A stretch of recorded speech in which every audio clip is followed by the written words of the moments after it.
대한민국이 한쪽으로 완전히 기울어지지 않도록 서울을 민주주의의 마지막 안전판으로 남겨주셨습니다. 그 어떤 권력도 법 위에 군림할 수 없고 그 어떤 정권도 국민 위에 설 수 없다는 사실 시민 여러분께서 분명하게 보여주셨습니다. 서울의 이름으로 민주주의의 균형을 지켜주신 시민 여러분께 깊은 존경과 감사의 말씀을 드립니다. On June 3rd, South Korea held its crucial local elections. The ruling Democratic Party won big, winning 12 out of 16 races for governors and metropolitan mayors. But the most important race of all was for mayor of the capital city, Seoul, where the opposition People Power Party won a narrow but important victory. This round of local elections also took place at the one-year anniversary of President Lee's inauguration. So for many, it was sort of a de facto referendum on Lee's presidency. So what message are the Korean voters sending to the government? And after the election's mixed results, President Lee announced a cabinet reshuffle, including nominating a new premier. So what does a reshuffle tell us about South Korea's new policy directions, and how will it impact the shifting economic and security orders of our Indo-Pacific region? Hello and welcome to Taiwan Talks. I'm Wen Song. Joining us are our speakers. First, Jacob Reedhead, National Chenchi University, Asian Studies Assistant Professor, and joining us from Seoul, Jung-ho Lee, Korea University War Archive Center Research Professor. Thank you, Jung-ho. Thank you, Jacob, for joining me today. Jung-ho, how do you look at this election? What's your overall sense about the result, or what does it tell you? I would interpret this election as one that both parties failed to win convincingly. On paper, of course, the ruling Democratic Party clearly won. It won most of the major provincial and metropolitan areas. So numerically, yes, it was the stronger side. But as we already know, elections are not judged by numbers only. They're also judged against political expectations. And in that sense, in this election, expectations for the Democratic Party were much higher. This was the first major local election after the martial law crisis under the former President Yoon Suk-yeol, and the People Power Party was still burdened by its association with Yoon Suk-yeol and by the presence of some Yoon loyalist forces inside the party. So under those circumstances, the Democratic Party was expected to deliver a much more decisive victory. That is why losing Seoul was so significant for the Democratic Party. Seoul is the political center of South Korea and often the symbolic measure of national political sentiment. And Oh Se-hoon's victory suggests that many voters in Korea were not ready to give the Democratic Party unchecked power. So I think the paradox here is that Democratic Party won the election numerically, but failed to meet the expectations. On the other hand, the People Power Party won Seoul symbolically, but lost the country politically. So in that sense, I think neither side can claim a full victory. All right, so mixed mandate for both sides then, it sounds like, from these mixed results. How about you, Jacob? How do you look at the broader, electoral trend that may be emerging? What kind of new, fault lines in terms of electoral issues, or what kind of new demographic dividing ranges are you seeing this time? I think there are three different fault lines we can look at. One is among the PPP party member leadership themselves. So to me, the clearest mandate in this election was not between the DP or the PPP. It was within the PPP's leadership, where party leader Jang Dong-hyuk has been a consistent. He opposed the Yoon impeachment, and I think whereas Mayor Oh Se-hoon, and also I would point out the former Ministry Justice, the former Minister of Justice Han Dong-hoon, who he supported Yoon's impeachment, and he was denied the nomination in a by-election down in Busan, and he actually ran as an independent and won his race in spite of not getting the PPP's candidacy. In my mind, the way I see it, this is a referendum on the PPP's current party leadership. So I think moving forward, one fault line, which has been inside of the Conservative Party, is of Yoon supporters versus those supporting impeachment. Right? And I think this was a clear sign that those supporting impeachment are going to kind of rebuild the party moving forward. So that's one fault line I think we should take a look at. Indeed. In terms of voters, I think there are two major trends. We saw exit polls have shown a major gender divide, especially in the Seoul election, between female and male voters, younger female voters supporting Democratic candidates, progressive candidates, and conservative voters supporting, men supporting conservative candidates. So I think this gender divide has been there for a while, and I think that was especially prominent in this election. And the third point is in housing and affordability. The housing prices in Seoul are, Seoul is very quickly becoming unaffordable, and I think that was probably one of the biggest issues in this election. And I want to come back to Jung-ho for my next question, I think mine, which is about, I guess, voting eligibility reforms issue.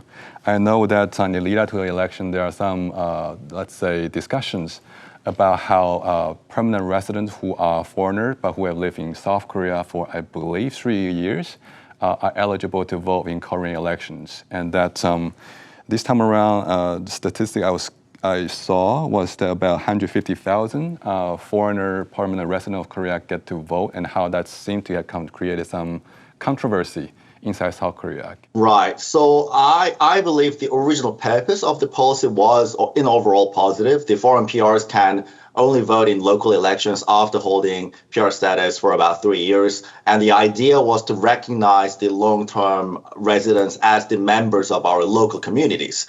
I personally believe, in principle, this is a very healthy principle. A more inclusive society is usually a stronger and usually is more advanced society. But as you already said, there is also a side effect. If eligibility, if eligible a social voters are all heavily concentrated among nationals of a particular country, then it creates a room for concerns, political intervention, etc. In South Korea, this debate focuses on Chinese nationals, and this is why this issue has become linked to the question of election fairness and Chinese influence, etc.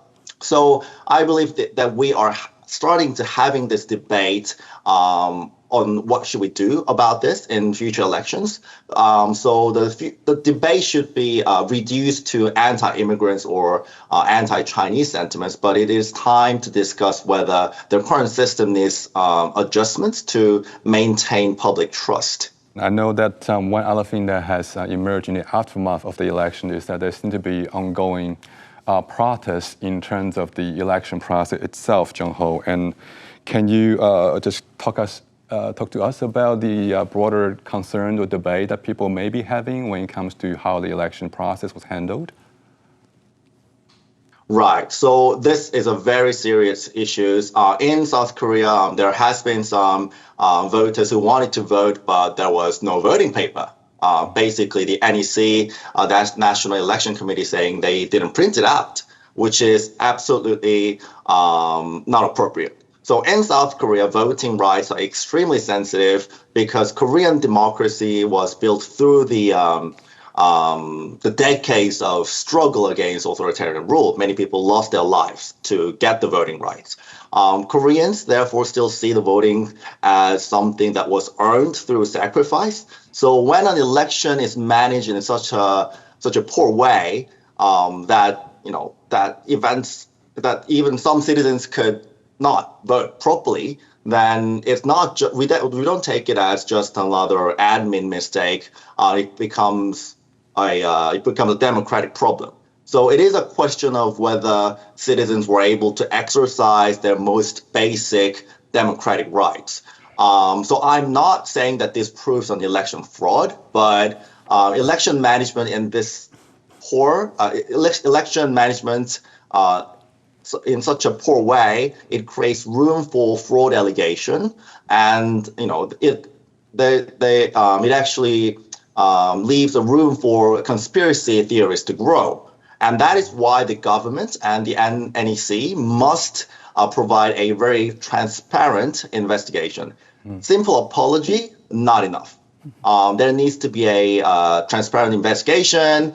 clear accountability, as well as institutional reform to make sure that this never ever happens again. Again, this is not just a technical failure. It's about our basic democratic principles being compromised, and this is unacceptable. How about you, Jacob? How do you look at this? People are talking about potentially this may be undermining public trust, for example, in the integrity of the electoral process. It was very unfortunate. I think it was clearly an administrative failure. I agree with Professor Lee that we don't want to jump to conclusions that there was fraud. It is unfortunate that this is happening at a time when there's very low institutional trust in South Korea in the wake of the Yoon kind of declaring martial law and the impeachment and the kind of partisan division that has come after that. I think the response by the government so far has been very promising. No Tae-ok, the NSC commissioner, immediately resigned. A bipartisan, as far as I understand, a bipartisan investigation is underway, and so it seems like the government is responding in the best possible way to this very unfortunate situation. And I hope that it turns out to be a localized administrative failure and not something larger. All right, so good to see there's some signs of strong political will to I guess fix the problem going forward. All right, so I want to take our attention to another issue here, which is about what happened after the election. Just 4 days after the local election concluded, President Lee Jae-myung announced the nomination of a new prime minister, the former CEO of Korean tech giant Naver, and the current Minister of Small and Medium Enterprises and Startups, Han Song-suk. If confirmed by the National Assembly, Han will become only the second female prime minister in South Korean history. President Lee said during the nomination announcement that he intended to push South Korea through a sweeping AI-driven transformation. Take a look. 무엇보다 중요한 것은 성장의 과실이 특정 기업, 특정 지역, 특정 부문에 머물러서는 안 된다는 것입니다.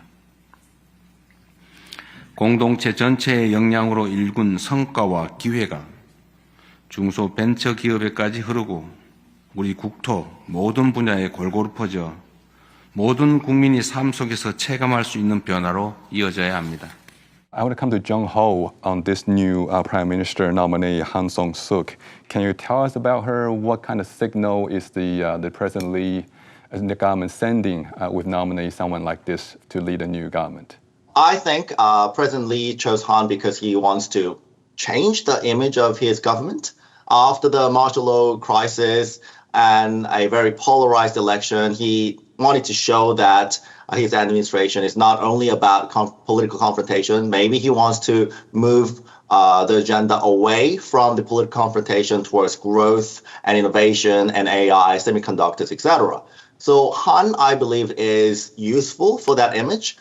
She, as you already said, is the former CEO of Naver. She represents South Korea's tech sector, AI transformation, private sector experiences, etc. So she also fits very well to Lee's slogans of growth for all, because she can speak to small businesses, entrepreneurs, and the middle classes, etc. So also there is a symbolic value as well. If confirmed, she would be the South Korea's first female prime minister in about 2 decades.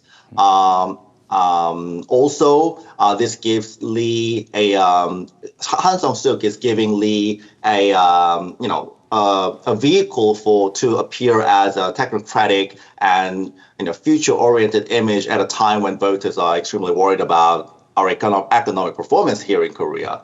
So overall, I think this nomination is a political reset. Lee may be trying to move from crisis management to growth politics. And Jacob, what's your view here into the new Prime Minister nominee? What image, what new, I guess, policy direction do you think she represents? I agree with Professor Lee that President Lee wants to, have this political reset, right? That he wants to show that he's focused more on, executive function and administration rather than these kind of partisan politics. I think there are also two key signals coming out of this appointment. The first is that the administration has been very pro-AI and pro-tech, But I think in addition to being the former CEO of Naver, Han Sung-suk was also the Minister of SMEs and Startups. And so she also has experience with these small and medium-sized enterprises. And I think that President Lee is trying to signal that that he wants to bring the rest of society along, right? That this kind of AI tech is not just going to be dominated by Chaebol or Samsung or SK, right? But that the rest of society is going to also benefit from this technological transformation. Like a whole society endeavor almost. Right. And the second signal, I think it's also showing the primacy of AI and the semiconductor industry in foreign relations and foreign policy, right? I mean, although the Prime Minister may not have a foreign affairs kind of portfolio, but still, I think it's undisputable in East Asia, right, between whether it's Taiwan or Japan or South Korea, that AI semiconductor industry is so key to U.S.-China relations. And I think this is another kind of by appointing her, having key figures in his administration who are very familiar with AI, with the tech sector. It's a big signal, I think, to in foreign relations as well. And coming back to you, Jung-ho, so with this emphasis on AI and tech, what kind of a new message do you think is sent in terms of Korea's place in the new global economic supply chain?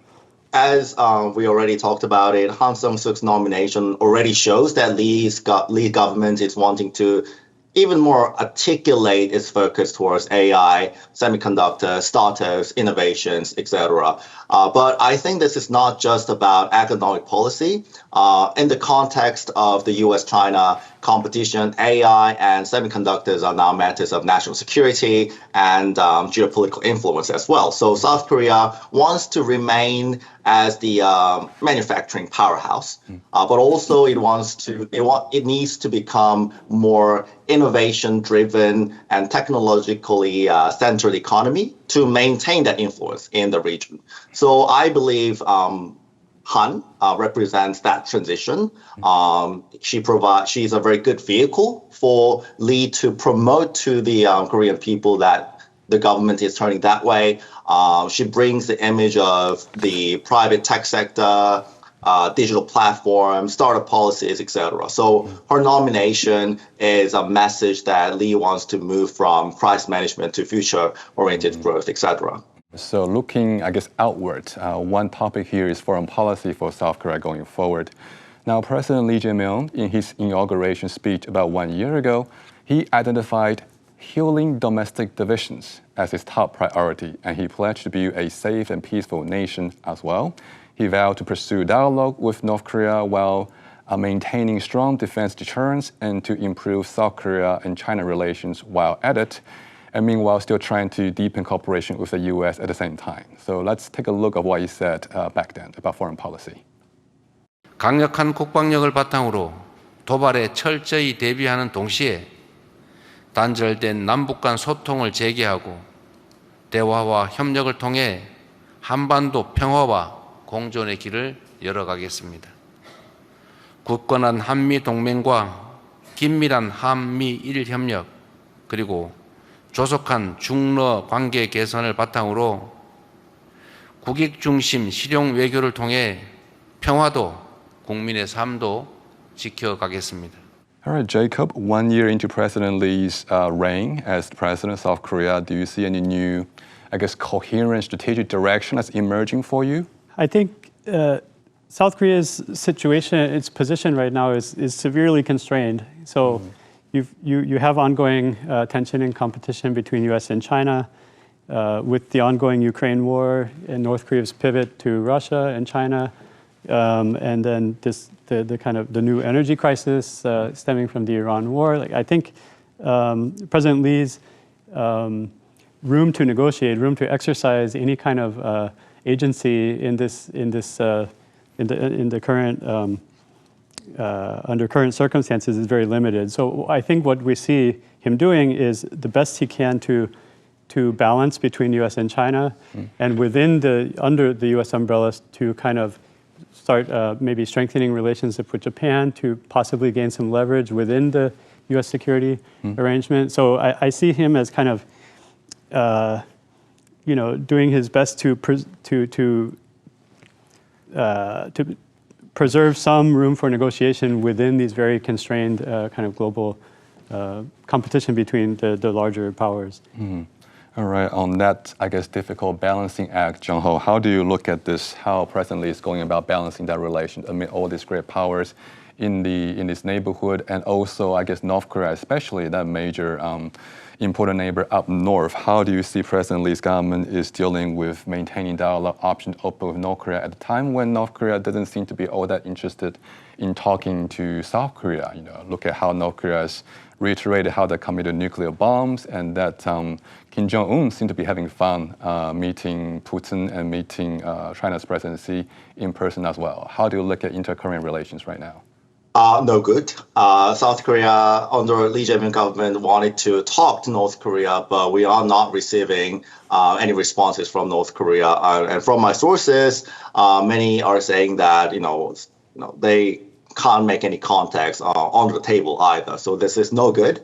Maintaining that channel is extremely important because we need that channels to maintain peace and stability in the Korean Peninsula. And when the communication is completely cut off, it's no good for, there could be escalations of tensions anytime. North Korea still is the central factor when it comes to South Korea's strategic positioning. The situation, as you already said, it seems more dangerous now because North Korea is no longer isolated in the same way. Its relationship with Russia has deepened rapidly, and this may give Pyongyang the money, the military experience, and potentially advanced technology transfer, which could even further accelerate North Korea's nuclear technology. At the same time, China, it seems like China is less willing to pressure North Korea, especially amid its own competition with the United States.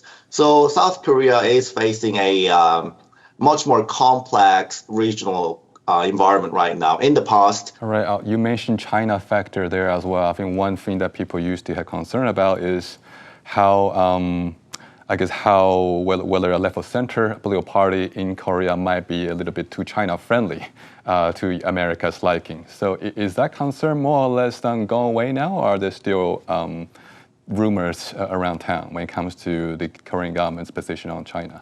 I think the pro-China label is not real when it comes to describing the Lee administration. I know there has been a lot of concerns internationally and domestically, but it's clear that Lee has not weakened the U.S. alliance. In fact, during his summit with the President Trump, he publicly asked for U.S. support for the nuclear power submarines and referred the need to track submarines operating near North Korea and China. So this is not the behavior of a leader trying to move closer to China's orbit. What Lee's trying to do is more pragmatic in a way that he wants to keep the U.S. alliance as foundation of South Korea's national security while maintaining relations, managing relations with China, predominantly because of the North Korea issue, because we need Beijing's support in inducing some meaningful changes when it comes to changing North Korea's behavior. But managing China, I believe, does not necessarily mean being pro-China. So I would assess it and call it this. Alliance-based pragmatism is what Lee is adopting right now. Lee wants diplomatic flexibility, yes, but the overall strategic direction remains heavily centered on Washington. All right, Jacob, just to finish the conversation here, what's your view in terms of South Korea's position in the, broader Indo-Pacific security architecture or landscape to come? I think the silver lining, given these kind of geopolitical tensions, is that South Korea is being compelled to be more friendly with its neighbors. And this is probably the best, I was also happy to see the drums and the two leaders getting together. It was not that many, it was only a few years ago when, South Korea and Japan tensions were so high and the tourism numbers were way down and the kind of discourse was very hostile. Yeah. And I thought that's quite unfortunate. And I'm very happy to see now that perhaps because of this rising tension, and South Korea is,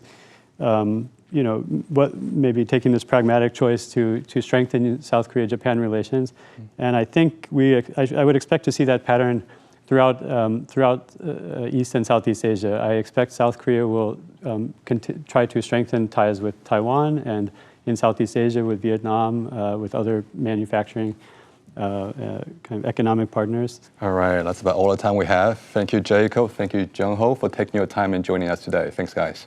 Thank you. All right, that's our show. Thank you guys for tuning in. Please come check us out on YouTube. And until next time, it's good night from us from Taiwan.